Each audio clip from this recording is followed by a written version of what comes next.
This podcast is brought to you by United Way of Cast Clay. United Way of Cast Clay strives to create a vibrant, welcoming community where everyone can thrive. Get involved at unitedwaycastclay.org. You're listening to The Vault, a forum communications podcast covering true crime and general intrigue in the upper Midwest. I'm your host, Trisha Taurinskas. On today's episode, we'll look into the mysterious disappearance of Cheryl Miller and Pamela Jackson, and how the case was solved 43 years later. This story was originally reported by Cassie Williams of the Mitchell Republic. Thanks to Cassie for all her hard work.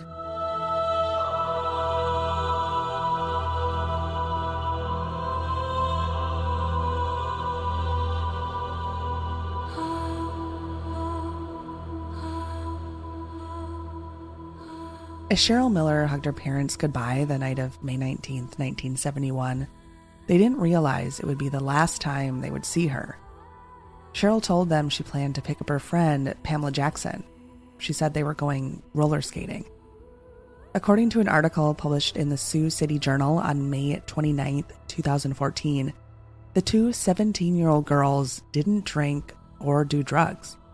But on that night, they wanted to be regular teenagers and go to a party hosted by the senior class near some gravel pits.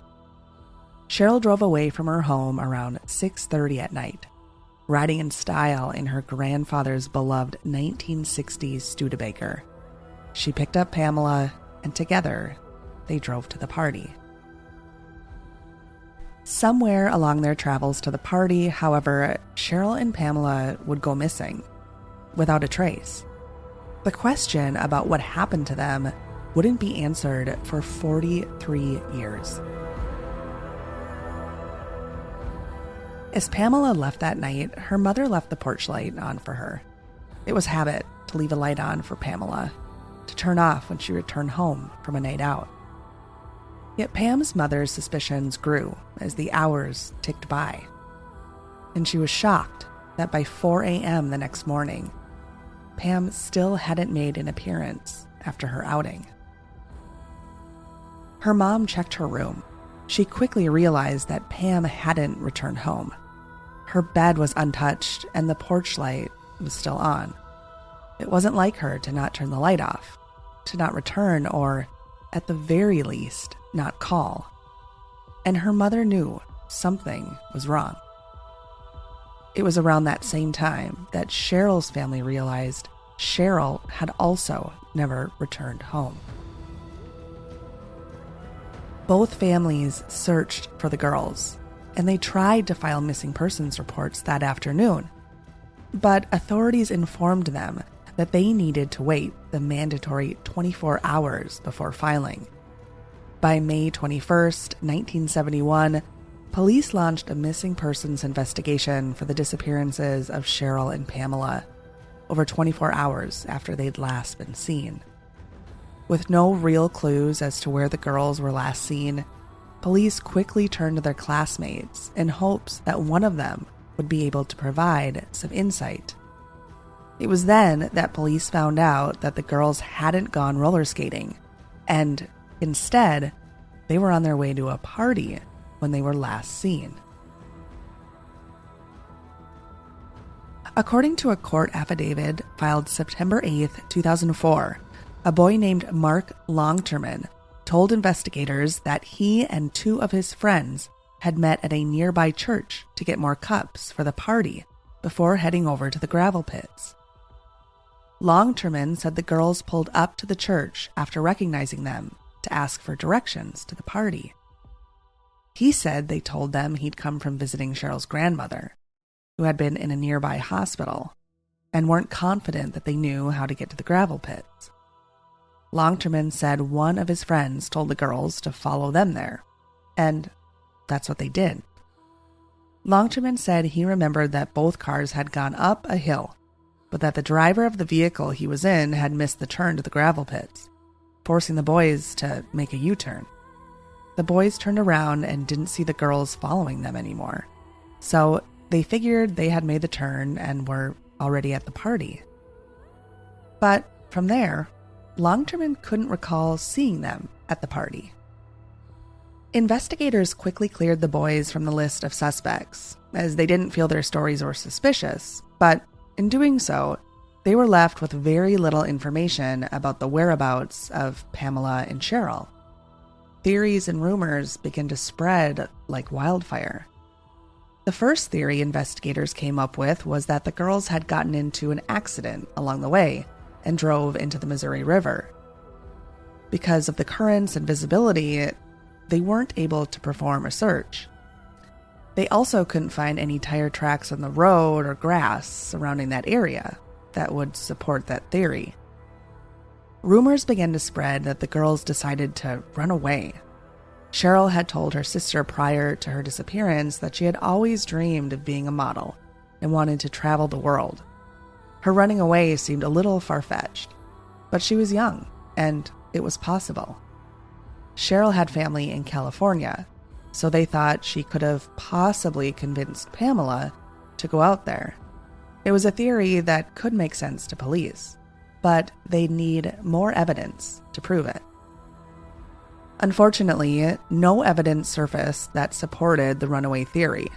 Plus, neither girl had cashed her paycheck for the week, leaving both with very little money for a cross-country trek. Cheryl's distant relatives eventually also confirmed they hadn't seen her or Pamela. Regardless, police seemed convinced that it was a runaway case. Months went by. Authorities had exhausted all probable theories and were no closer to finding answers. That is, until one of Pamela's neighbors told investigators that he'd overheard her speaking on the phone through a party line, a common practice back then, to a man who referred to himself only as David. The neighbor reported that while he listened, Pamela talked about David slamming her hand in a car door, and David said he'd wished he'd taken pictures of Pamela. The neighbor also thought he heard David say he was a student at the University of South Dakota. The tip went nowhere. With no last name, police had no way of tracking him down. In a last-ditch effort, a new investigator requested a warrant to search the gravel pits, theorizing that Cheryl and Pamela had made it to the party without the boys realizing it. The search, though, came up empty, and the case went cold. In 2004, the South Dakota State Attorney General's office created a special cold case unit and came across the tip from Pamela's neighbor in 1971. They began to investigate the case as a possible homicide. With better resources, authorities were able to track down David Lycan, a convicted rapist and kidnapper who'd been sentenced to 227 years in prison in 1990 on unrelated charges. He matched the description and lived near the gravel pits, making him a suspect. Many people who'd known Lycan prior to his incarceration were interviewed. One of the interviewees claimed to have seen Cheryl Studebaker on his farm, and also claimed to have seen two women inside the car, one allegedly slumped over the steering wheel and the other sitting upright in the passenger seat. According to the affidavit filed in September 2004, that was enough evidence to retain a search warrant and search the Lycan family farm. Yet, like all previous searches, authorities came up empty-handed. During the search, they found women's clothing, jewelry, and a purse. Yet, none of the items were linked to the girls. A cellmate told police that Lycan had confessed to murdering Cheryl and Pamela. Police asked if the cellmate would be willing to wear a wire to tape another confession, and the cellmate agreed. The informant returned with a fully taped confession, and authorities thought that after 35 years, the mysterious disappearances of Cheryl and Pamela had finally been solved. David Lycan was charged with murder and kidnapping, and his trial was set for March 2008. However, just a few weeks before the trial began, it was discovered that the taped confession was completely fabricated by the informant and another inmate. The confession, the only evidence police had on Lycan, was fake, and the charges against him were dropped. The case went cold yet again.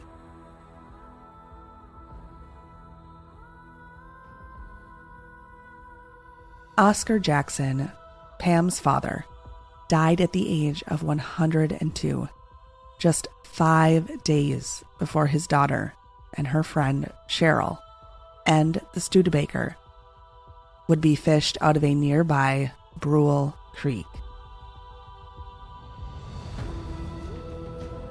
According to an article published in the Argus Leader on April 15, 2014, the Studebaker was found in April 2014 by a local fisherman who saw what seemed like tires rising out of the waters of the creek. Southeastern South Dakota had been experiencing a drought at that time, revealing the Studebaker that had been submerged for more than 4 decades in a creek that was usually flooded. The fisherman called police, who eventually confirmed that it was, in fact, the same car loaned to Cheryl by her grandfather.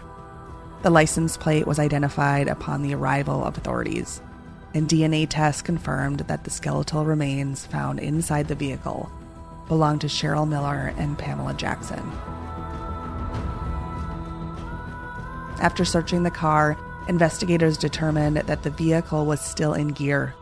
One of the tires was low or possibly damaged, and the headlights were on. Investigators believe they had been following the boys to the gravel pits when they lost control of the vehicle and went into the water. The car didn't contain any evidence of cans or bottles that would indicate that alcohol was involved.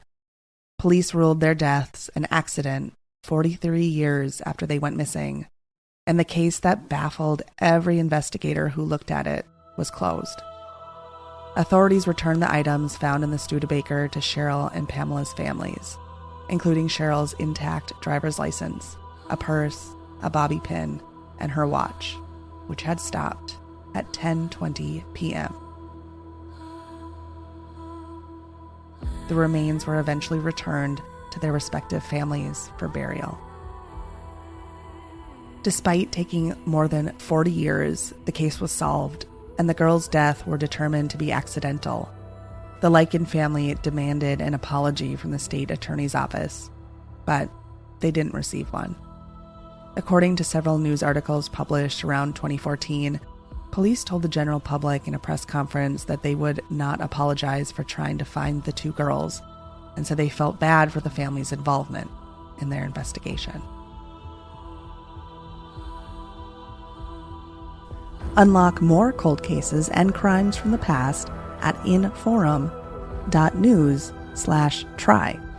Get your first 3 months of unlimited access to our entire news network for only 99 cents a month. Visit inforum.news/try to take advantage of this deal.